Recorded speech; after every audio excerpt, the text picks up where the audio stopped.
আল্লাহ তাআলা কোরআনে বলছেন চিটিংবাজ মুসলমানদের কথা। কি কথা বলছেন? ওয়াইজা আনআমনা আলাল ইনসানি আরাজা ওয়া নাআ বিজানিবিহি, যখন আমি মানুষকে নিয়ামতে ডুবিয়ে রাখি, ধন আর জন আর টাকা আর পয়সা আর গাড়ি আর বাড়ি জমি এবং জিরাত দিয়ে তাকে যখন আমি সমৃদ্ধ করে রাখি, তখন সেই মানুষটা ধনের মোহে পড়ে, সম্পত্তির লোভে পড়ে আমাকে ভুলে যায়, আমাকে মনে রাখে না। যতবার যতবার তাকে বলা যায় আল্লাহকে স্মরণ করো, আল্লাহকে ধরো, কিন্তু সে আল্লাহকে স্মরণ করে না, আল্লাহকে ধরতে যায় না। আবার এই মানুষটা কেমন, এর কথা আল্লাহ তাআলা বলছেন, ওয়াইজা মাসসাহুশ শাররু ফাযু দুআইন আরিস, যখন কোনো মানুষকে আবার হঠাৎ করে বড় রোগ লেগে যাবে, যেই রোগ হতে গেলে সাধারণত মানুষেরা বাঁচে না, যেমন কিডনি ফেল হয়ে গেছে কিংবা ব্লাড ক্যান্সার হয়ে গেছে, আর বাঁচার আশা নাই, এমন রিপোর্টটা যদি কানে শুনতে পাই, তো তাহলে পরে ওই মানুষটা পরেজগার হয়ে যায়, দিনদার হয়ে যায়, আল্লাহওয়ালা হয়ে যায়। তাহলে আপনি কেমন আল্লাহওয়ালা? এইরকম আল্লাহওয়ালা হলো ধোঁকাবাজ, এইরকম আল্লাহ হলো আল্লাহকে মাননেওয়ালা হলো গাদ্দার। সুখের দিনে আল্লাহ নাই আর দুঃখের দিনে হলো আল্লাহ। ঈমান পূর্ণ করে মরুন, ঈমানটাকে সম্পূর্ণ করুন। আপনারা কেমন হলেন? আমার জাত হয় এরা কেমন হলো?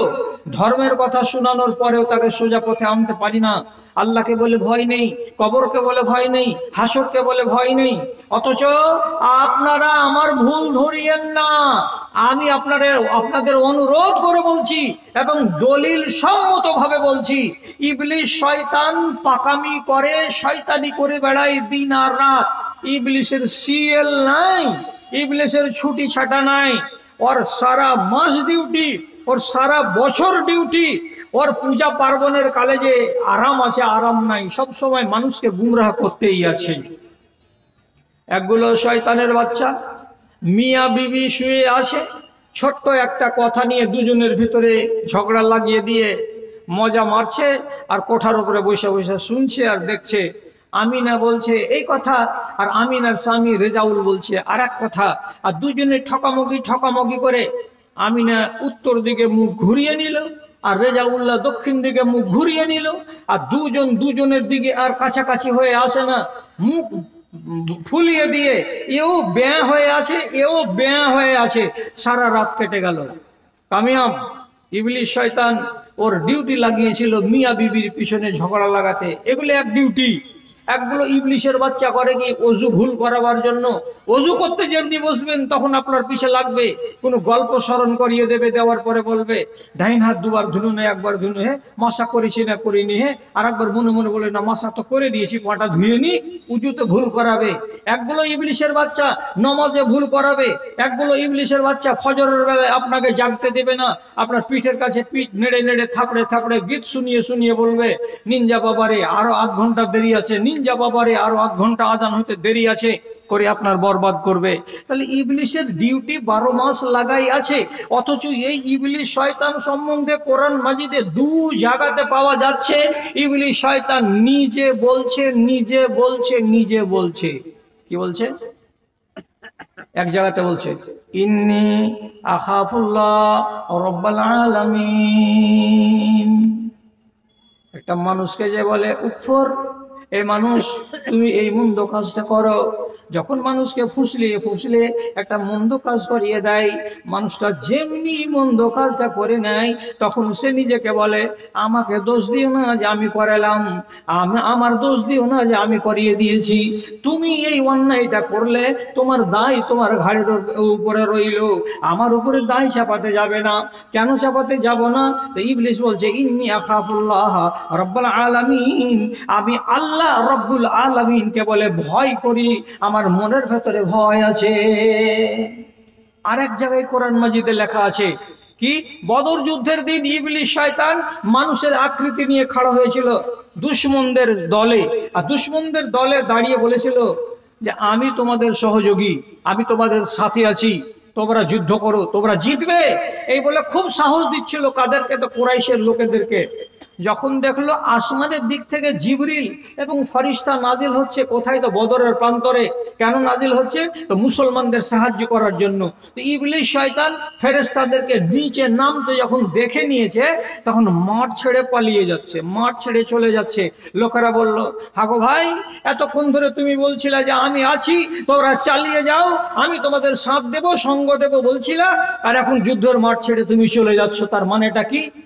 কি ব্যাপার? চলে কেন যাচ্ছ? কি চলে কেন যাচ্ছ? পালাতে পালাতে উল্টো দিকে মুখ করে বলছে, ইন্নি আরা মালা তারাও না। এরে হোঁচলার দলেরা, পাগলের দলেরা, আমি জাতি দেখি, তোরা জানিস কি? আমি হলাম জিনের জাত, আমি হলাম ইবলিস শয়তান।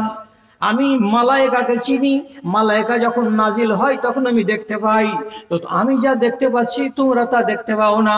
এখন আমার চোখের সামনে বদরের মাঠে হাজারের বেশি আল্লাহর ফেরেশতা নাজিল হলো, এদেরকে পারা যাবে না, এদেরকে পেরে উঠতে পারবে না, তাই জন্য এখান থেকে আমি পালিয়ে গেলাম। আর পালিয়ে যাওয়ার পরে সাথে সাথে বলছি, ইন্নী আখাফুল্লাহ ওয়াল্লাহু শাদীদুল ইকাব। আমি আল্লাহকে ভয় করি, কেন? যে আল্লাহ হলেন কঠিন আযাব দেনেওয়ালা। কেন পড়লাম আয়াত দুটা? আমি এই জন্য পড়লাম যে ইবলিস শয়তান বলছে আমি আল্লাহকে ভয় করি।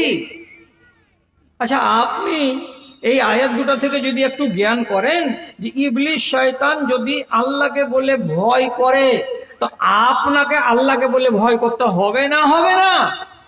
আমার মা খালাগুলো যে দুনিয়াতে আছে এতগুলো, তো তারা তাদের জিন্দেগানিতে যেভাবে চলছে, ওরা কি বুঝতে পারে না যে আমি কোনটা কোনটা অন্যায় করছি আর কোনটা কোনটা আল্লাহকে নারাজ করা কাজ আমার দ্বারাই হচ্ছে? তখন তার দিলের ভেতরে কি আল্লাহ নামের ভয়টা তৈরি হবে না?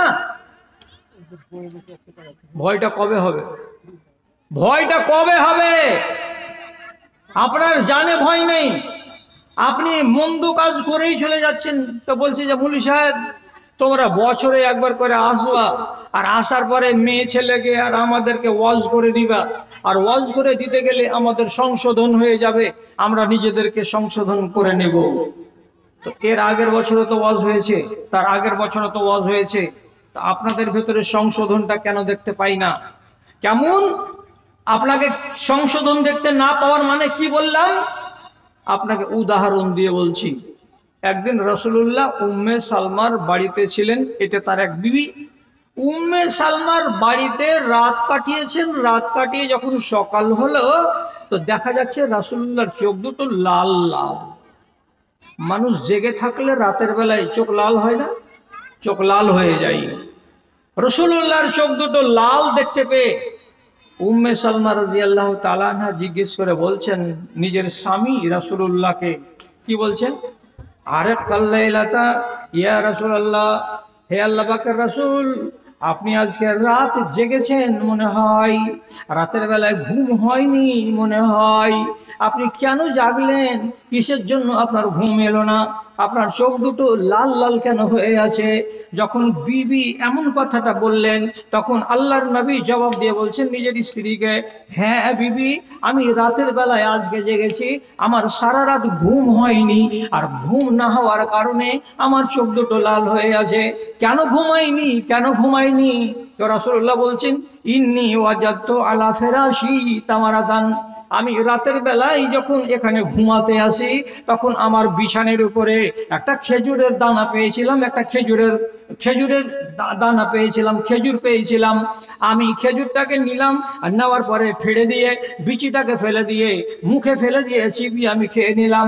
যখন আমার গিলা হয়ে গেল খেজুরটা, তখন আমার মনে সন্দেহ হয়ে গেল এই খেজুরটা এলো কোথা থেকে? হতে পারে মসজিদ থেকে চলে এসেছে। ছোট বাচ্চা কাচ্চা আমার নাতিরা হয়তো মসজিদ গেছে বেড়াতে, আর মসজিদে জাকাতের খেজুর রাখা আছে, ওশরের দানা রাখা আছে। তো জাকাতের খেজুরের যদি একটা দানা এখানে আমার বিছানায় চলে আসে, আর ওই দানাটা যদি আমি খেয়ে নেই, তাহলে আমার উপরে সাদকা খাওয়া হারাম আছে, আমি তো সাদকা খেতে পাবো না। তো যদি খেজুরটা সাদকার হয়ে থাকে আর আমি যে হারাম খেয়ে নিলাম, তো এই হারাম খাওয়ার জবাবটা আমি আমার রবকে কিয়ামতের দিন কি দেব। এই চিন্তা যখন আমার মাথায় এলো, তখন এই একটা খেজুরের দানা খাওয়ার কারণে সারা সারা রাত চিন্তা করতে করতে করতে করতে আমার ঘুম এলো না, আমার ঘুমটা নষ্ট হয়ে গেল, আর জেগে জেগে জেগে জেগে রাত কেটে গেল। একটা হারাম নিজের সম্ভাবনা মনে করলেন যে হয়তো এটা হারাম, তার মানে কি সাদকার খেজুর খেয়ে নিয়েছি, আর এই সম্ভাবনা বা এই আশঙ্কা মনে করে তিনি এতটা ভয় করলেন যে সারা রাত ঘুমাতে পারলেন না। আর আপনি বহাল তবিয়তে হারাম খেয়ে আর হারাম গিলে আপনি বাড়ি আসছেন, ঘুমাচ্ছেন, আপনার কোনো অসুবিধা হয় না। তো তাহলে আপনার ভয়টা কোথায় গেল? আপনি আমাকে হয়তো আওয়াজ দিয়ে বলবেন যে মনি সাহেব কোথায় আমরা হারাম খাই। আরে হারাম সব সময় খাই না, কিন্তু দিনের বেলায় যদি একটা মানুষ কোনো বাজারে গিয়ে এক গ্লাস খেয়ে নেয়, তো ওর অ্যাকশন কতক্ষণ থাকে তা তো আপনার জানা আছে। ওই হালাতে যে আপনি রাত কাটাবেন তা আপনার জ্ঞান তো আধা, আর এই আধা জ্ঞান নিয়ে আপনি যে শুয়ে আছেন, এই হালাতে যদি আপনার মরণ হয়ে যায়, তাহলে আপনি কি ইমানের মরণ মরতে পারলেন? আপনার ভয়টা কোথায়? তো যারা এরকম হারাম খাওয়া লোক আছে ওরও সংশোধন লাগবে। যে মহিলা পর্দা করে না তারও সংশোধন লাগবে। যে মানুষ সুদের সঙ্গে জড়িয়ে আছে তারও সংশোধন লাগবে। যেই মানুষটা নামাজ পড়ে না তারও সংশোধন লাগবে। আপনার সংশোধন কেমন করে করব? সংশোধন করতে গেলে নিয়ম আছে। কড়া কথা বলে সংশোধন করা যায়, গালে থাপ্পড় মেরে সংশোধন করা যায়, পা দিয়ে একটা লাত মেরে দিয়ে সংশোধন করা যায়। মানুষকে বয়কট করে দিতে হবে। বয়কট মানে কি? তোর সঙ্গে চলবো না, তোর সঙ্গে বলবো না, তোর সঙ্গে আমরা সমাজ উঠা বসা করবো না, তোকে এক ঘরে করে দিলাম। এইভাবে মানুষকে যদি বয়কট করে দেওয়া যায়, তাহলে বয়কট করে দিয়েও মানুষকে সংশোধন করা যায়। তো এখন আমার ভাই আর আমার বোনেরা, এই দেশ বলে নয়, আমার নিজের দেশ, আমার এলাকা আর পশ্চিমবাংলার যেখানে বলবেন সেখানেই দেখবেন কোনো না কোনো রোগ, কোনো না কোনো রোগে আক্রান্ত হয়ে আছে। তাহলে আমি কয়টা রোগ সারাতে পারবো আর কয়টা রোগের ওষুধ আপনাকে আমি শোনাতে পারবো? শেখ সাদি রহমতুল্লাহ আলাই বলেছিলেন, তানহামা দাগ দাগ মিশোদ পাম্বা পূজা পূজা মিদেহম। মানুষের শরীরে যদি এক জায়গাতে ক্ষত হয়, তাহলে সেইখানে তুলা আর মলম বসানো যায়। আর মানুষের শরীরে যদি সারাটাই চামড়ায় ক্ষত হয়ে যায়, দাগ হয়ে যায়, ঘা হয়ে যায়, তাহলে সারাটা শরীরে কি মলম লাগানো যায়, তুলা লাগানো যায়। যেমন সারা শরীরে ক্ষত হয়ে গেলে মলম লাগানো যায় না, ঠিক সেই রকমই আমার সমাজের ভাইদের দিকে যখন তাকাই, বোনেদের দিকে যখন তাকাই, তখন দেখি এক একটা মানুষ একটা রোগে নয়, 5টা 6টা 7টা 8টা রোগে আক্রান্ত হয়ে আছে। তাহলে আমি ওর কোন রোগটা সারাই? কোনটা সারাবো? আপনার রোগ আমি কোনটা সারাবো? ভাইজান একটা কথা বলি, মানুষকে যদি মারার মতো ক্ষমতা চলে কাউরি যদি চলে, তাহলে মেরে সংশোধন করো। আর যদি ক্ষমতা না চলে, তো আমার ওয়াজ শোনার পরে অযথা কাউকে মারতে যেও না, না তো তুমি নিজে মার খেয়ে বড় লোক হয়ে যাবা। যদি সামাল দিতে পারো তো মেরে সংশোধন করো, আর না হয় হাত দিয়ে করো, না হয় মুখে কথা বলো। আমি একটা মিঠা হাদিস বলছি আপনাকে। মিঠা হাদিসটা কি? মা বোনেরা যতটি ছিলেন চলে গেছেন, অল্প কটি আছেন, তারাই যদি কথাটাকে বহে বাড়ি নিয়ে যায়, তাহলেও এই কথাটা থেকে যদি একটা মা উপকৃত হয়ে যায়, আলহামদুলিল্লাহ। কি কথা? আবু বকর সিদ্দিকের বেটা আব্দুর রহমান আর আব্দুর রহমানের একটা বেটি সাবালিকা বেড়াতে এসেছে কার কাছে? তো ফুফুর বাড়ি। ফুফুটাকে হযরতে আয়েশা। তাহলে আয়েশা হলেন ফুফু, ফুফুর বাড়ি বেড়াতে এসেছে কে? ভাতিজি। তো ভাতিজি যদি বেড়াতে এসেছে ফুফুর বাড়ি, তো ফুফু কি করছে? দেখতে পাচ্ছে ও আলাইহা খেমারুন রাকিকুন, ভাতিজির ঘাড়ের উপরে ভাতিজির মাথার উপরে একটা ওড়নি আছে, তো ওড়নিটা বড্ড পাতলা, আমরা যাকে বলি প্যানপেনে পাতলা। যে ওড়নি গায়ে দিয়ে আছে, মাথা চাপিয়ে আছে বটে, কিন্তু ওড়নি দিয়ে তার মাথার চুল দেখা যাচ্ছে, ওড়নি দিয়ে তার ঘাড় দেখা যাচ্ছে, ওড়নি দিয়ে তার গলা দেখা যাচ্ছে, এত পাতল ঝেরঝেরে ওড়না গায়ে দিয়ে আছে ভাতিজি। তখন আম্মা আয়েশা কি করলেন, ভাতিজিকে কাছে ডাকলেন, আর ডাকার পরে যেমন কোনো মানুষ কারি গা থেকে জোর করে কাপড়কে কেড়ে নেয়, ঠিক ওই রকমই ভাতিজির ঘাড় থেকে মাথা থেকে জোর করে ওড়নাটাকে কেড়ে নিলেন, আর নেওয়ার পরে তাকে ছিঁড়ে দিলেন, টুকরা করে দিয়ে বললেন এটাকে অন্য কাজে লাগিয়ে দিও, এখানে মাথায় তোমাকে দিতে হবে না। আর তারপরে নতুন একখানা ওড়নি বাক্স থেকে বের করে দিলেন। ওই ওড়নিটা হলো মোটা, ওড়নিটা হলো গপস, মোটা ওড়নিটা ভাতিজির ঘাড়ের উপরে চাপিয়ে দিয়ে বলছেন যখন এরপর থেকে তুমি বাইরে যাবে তখন এই ওড়নিটা গায়ে দিয়ে যাবে, যখন তুমি রাস্তাতে বের হবে তখন এই ওড়নিটা মাথায় চাপিয়ে যাবে। কেন যে এটা হলো গপস, এটা হলো মোটা, এটা যদি মাথায় দেওয়া যায়, এটা যদি ঘাড়ে চাপানো যায়, তাহলে তোমার মাথার চুল দেখা যাবে না, ঘাড় দেখা যাবে না, শরীর দেখা যাবে না, এতে পর্দা হবে। আর যেটা আগের ওড়না ছিল সেটাতে তোমার পর্দা হবে না, এই জন্য তোমাকে জিন্দেগির মতো নিষেধ করলাম, এমন পাতলা ওড়না জীবনে মাথায় চাপাবে না।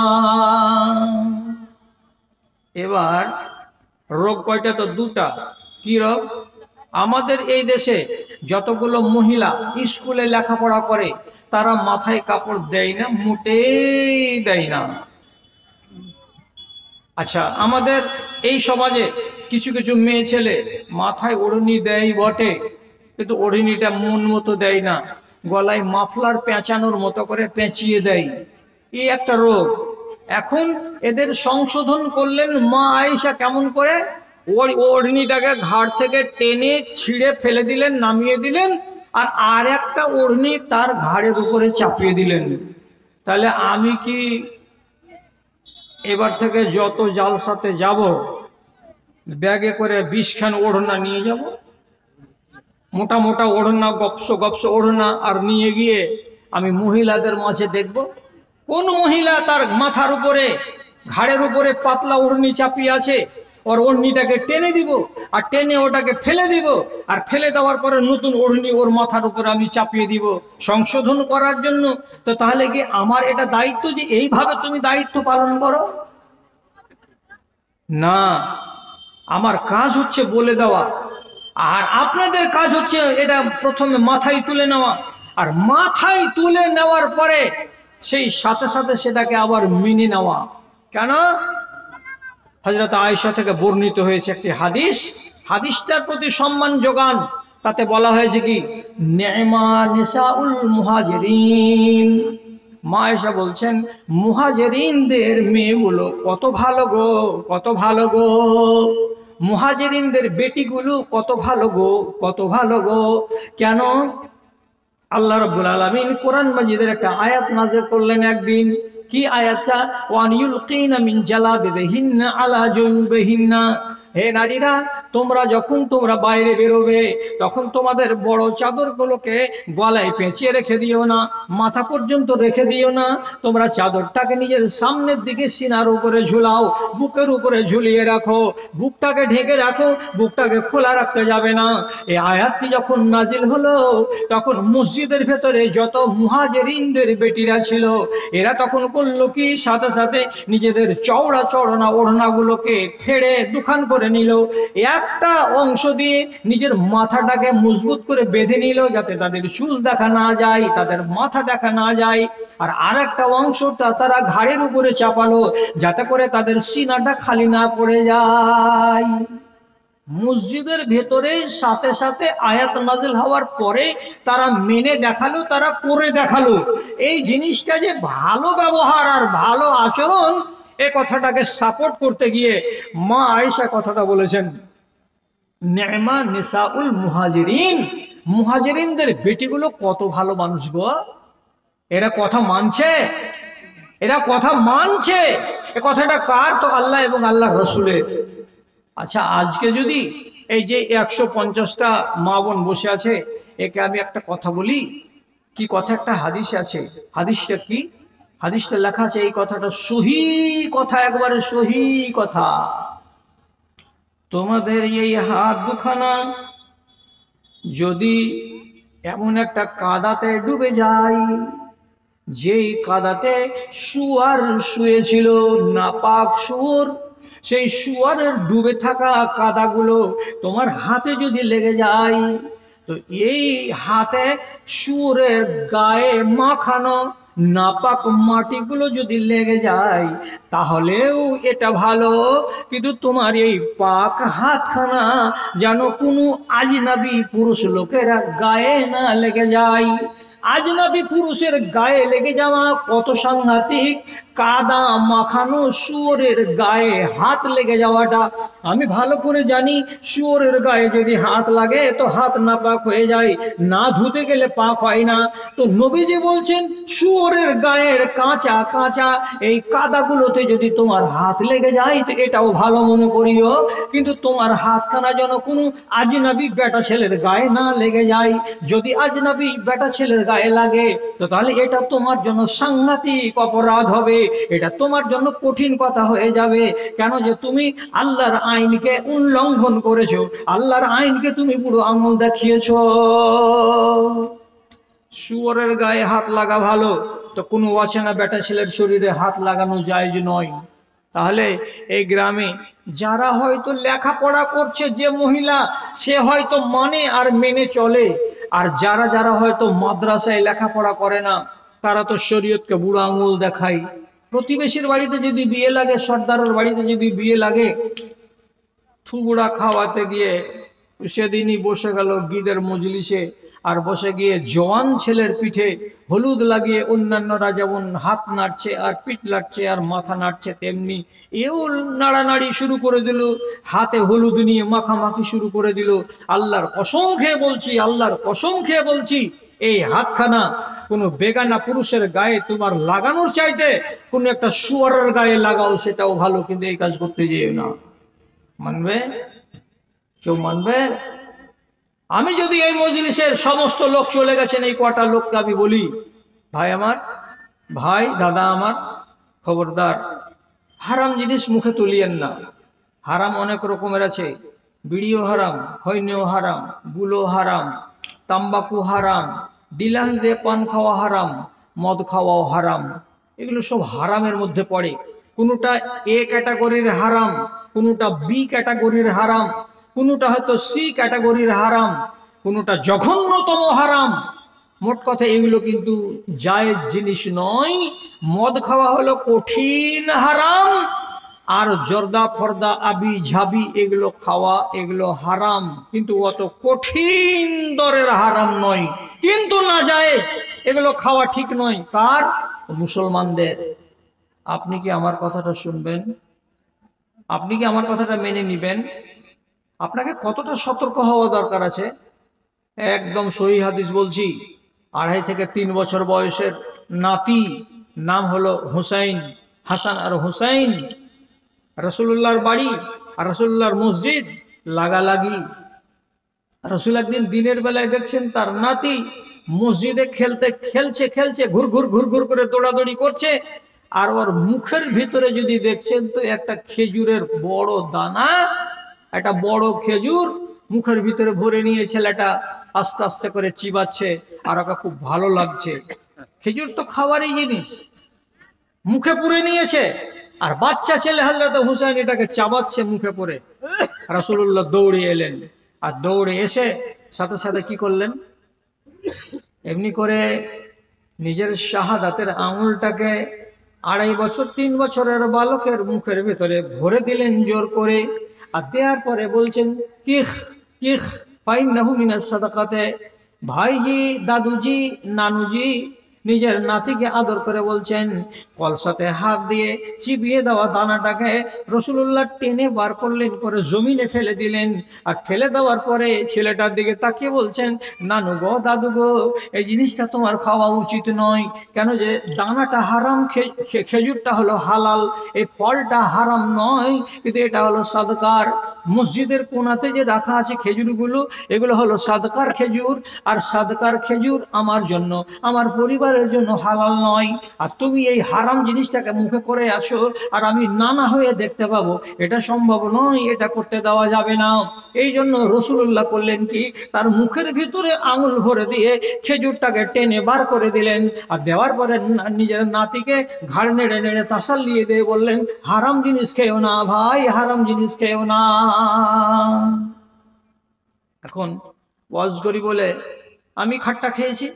এখন যতটি লোক আছে এই গ্রামগুলোতে, আমাকে তাহলে সকালবেলায় দেখে বেড়াতে হবে, এই তোমার মুখে খৈনি আছে নাকি, হ্যাঁ দেখি মুখ ফাড়াও, তাহলে আর মুখে হাত ভরে আঙুল ভরে ওর খৈনিকে টেনে টেনে আমাকে বের করে দিতে হবে। তো যতগুলো খৈনিখোর লোক আছে, আপনি কি আমাকে দায়িত্ব দিয়ে রেখেছেন যে আপনার মুখের খৈনিকে আমি টেনে বার করবো? রাসূলুল্লাহ একবার একটা কাণ্ড করে দেখিয়ে দিলেন, দিয়ে দুনিয়ার লোককে বলে দিলেন, হারাম জিনিস মুখে থাকতে গেলে টেনে বার করে দাও, ফেলে দাও বাইরে। এটাই হলো ইমানের জজবা, আর এটা হলো ইমানের তাগিদ। কথাটাকে আপনি মেনে নেন, কথাটাকে আপনি কবুল করে নেন, কথাটাকে আপনি গ্রহণ করে নেন। মৌলী সাহেব, তুমি যখন বারবার করে বলছো, তাহলে বয়স তো হয়েই গেল, আর জীবনে খৈনি খাবো না। যদি খৈনিটা আমি ছেড়েই দিই, কতটি ক্ষতি হবে আপনি আমাকে বলুন তো? কয় আনা ক্ষতি হবে আপনি আমাকে শোনান তো? কোনো ক্ষতি হবে না। আর যেই কাজটা ছেড়ে দিতে গেলে আমার ইমানের লাভ আছে, আমার শরীরের লাভ আছে, তাহলে সেই জিনিসটা ছেড়ে দিতে গিয়ে আপনার জানে এত কষ্ট হয় কেন? দাদারা আমার, মজলিস তো ভেঙে দিয়েছেন, না আছে মা বোনেরা, না আছে ভাই বোনেরা, তাহলে আর অযথা আপনার সময় নষ্ট করে আমার লাভ কি? 1 ঘন্টা 5 মিনিট আমার কথা বলা হলো। আমি একটা সুন্দর কথা আর আপনাকে বলে দিই, আর দেওয়ার পরে আপনাকে বলবো যে আপনার এবার মন যদি হয়তো আপনি বাড়ি চলে যান। কি? রাসূলুল্লাহ যখন মদিনা হিজরত করে যাওয়ার পর কোবার মসজিদ নির্মাণ করে দিয়ে 12-14 দিন পরে এলেন মদিনার মসজিদের কাছে। মেহমান কে হয়েছে? মেহমান কার বাড়ি? তো আবু আইয়ুব আনসারীর বাড়ি, দোতলা বাড়ি আবু আইয়ুব আনসারী।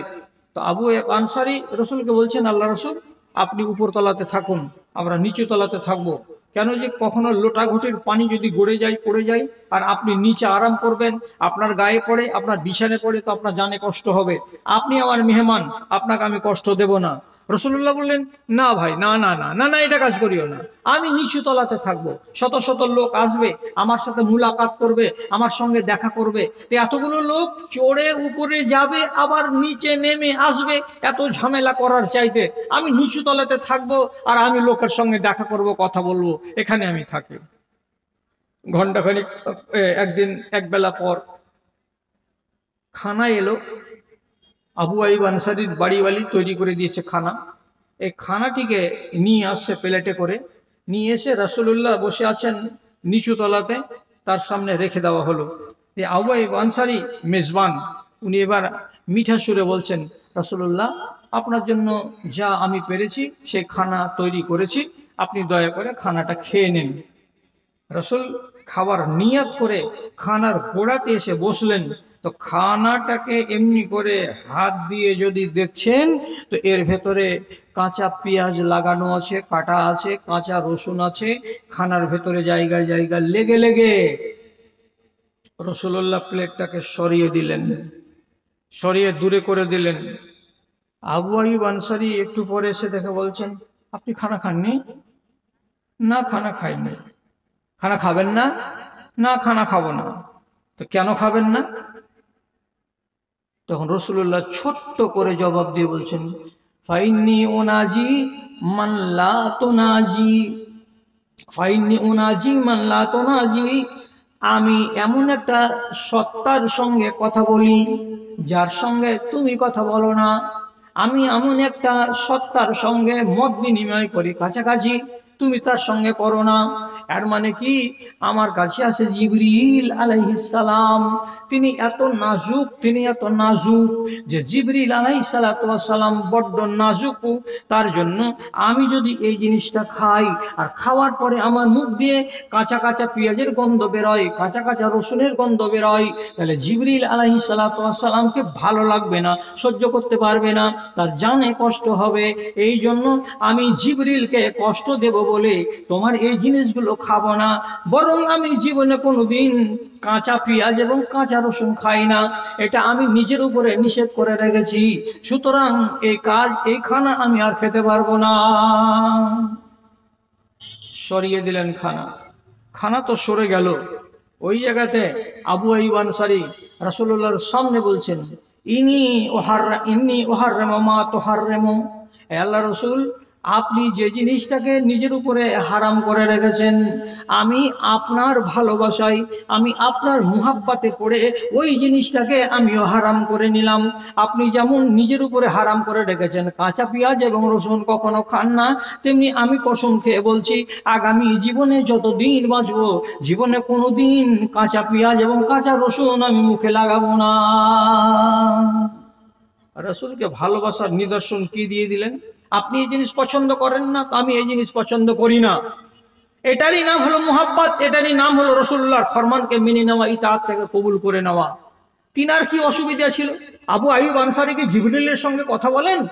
উনার কোন অসুবিধা ছিল? অসুবিধাটা কি? রাসূলুল্লাহ মুহাব্বত করতে আমি ভালোবাসি, এবং রাসূল যখন এই জিনিসটাকে পছন্দ করেন না, তখন আমি ওই জিনিসটাকে পছন্দ করব না। এটাই তো ঈমানের তাগিদ। ভাইজানেরা, এটা তো পেঁয়াজের ব্যাপার নয়, এটা তো রসুনের ব্যাপার নয়।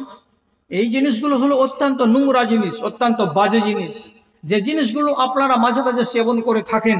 আপনি নিজে কোনো একজন সিধা সাদা মানুষকে, একদম শরীফ একটা ভদ্র মানুষের পাশে বসে দেখবেন আর গল্প করে দেখবেন, তো আপনার মুখটা যদি খৈনি খাওয়া হয়, আপনার মুখটা যদি তিরাঙ্গা খাওয়া হয়, আপনার মুখের ভেতরে যদি মধু থেকে থাকে, তাহলে এইরকম মানুষের সঙ্গে কথা বলতে গেলে মনে হবে যে আমার চারিদিকে তিরাঙ্গার বাগান আছে, চারিদিক থেকে খালি তিরাঙ্গারি বাজে গন্ধ আসছে, বসে থাকা যায় না, ওই জায়গাটাতে শ্বাস নিতে পারা যায় না। যারা সেবন করে না তাদের জানে এতটা কষ্ট হয়। এই জন্য আমার অনুরোধ, অনেক ভাই বলে এটা তো হারাম নয়, জি এটাকে তো আলেমেরা বলেছে মাকরু। মাকরু মানে ঘৃণিত। ঘৃণিত মানে কি? যে জিনিসটা পছন্দনীয় নয়। তো আপনি জান্নাতি লোক হয়ে আপনি ঘৃণিত জিনিস কেন মুখে করবেন? জান্নাতি মানুষের মুখে জান্নাতের ফল যাবে। আল্লাহ তাআলা কি কোরআনে বলেছেন? যত দুনিয়াতে ফল আছে এই ফলগুলোকে কি বলা হয়েছে? যে মুতাশাবিহ, তাশাবুহ, মানে এইরকম ফলেরই নমুনা যেটা আছে দুনিয়াতে, অরিজিনাল ফলটা আছে জান্নাতে। তাহলে জান্নাতে সেব পাওয়া যাবে, আঙ্গুর পাওয়া যাবে, কিশমিশ পাওয়া যাবে, বাদাম পাওয়া যাবে, নাশপাতি, চোরা সবই পাওয়া যাবে। তাহলে এই ফলগুলোকে আল্লাহ রাব্বুল আলামিন দুনিয়াতে এনে রেখেছেন, হাজার হাজার হালাল ফল, এগুলো জান্নাতীদের খাবার। আপনি যদি নিজেকে জান্নাতি বলেন, তো তাহলে কিসের জন্য ঘৃণিত জিনিসে মুখ লাগাতে যাবেন? ঘৃণিত জিনিসে মুখ লাগাতে যাওয়া শরীফ ইনসানের কাজ নয়। কালিয়াচক ওয়াজ করছিলাম হানাফিদের মধ্যে, তা হানাফিদের ফতোয়াতে লেখা আছে কি তামাকু খাওয়া হলো মুকরু। মাকরু কহে না ওরা কি বলে? মুকরু। মুকরু মানে ভালো নয়। তা আমি বলছি কপালে ঘরটা কি জন্য? নামাজ কেন পড়লা? আল্লাহ খুশি হবে। আল্লাহ খুশি হলে কি পাবা? জান্নাত পাবো। তো জান্নাত পাবা, তো তোমার মতন মানুষটা জান্নাতে গিয়ে যদি কি করে? মুকরু জিনিস খাই। কি মুকরু জিনিস? এগুলো তো সেব। সেব তো হালাল পাক্কা। এটা তো আঙ্গুর, এটা তো খাঁটি হালাল। তো ওইখানে যদি তোমার জন্য 10 বিঘা তামাক গুনে দেওয়া যায়, আর যে বোকার মতো গন্ধ করবে, ওই জিনিসগুলো তো মুকরু, তো তখন কি তুমি খাবা এই জিনিসটা? আর তুমি যেই মানুষটা নেককার জান্নাতি, তো সেই জান্নাতি মানুষটা কেন ঘৃণিত জিনিসের দিকে তাকাবে আর ঘৃণিত জিনিসের পানে মুখ বাড়াতে যাবে আর হাতে করতে যাবে?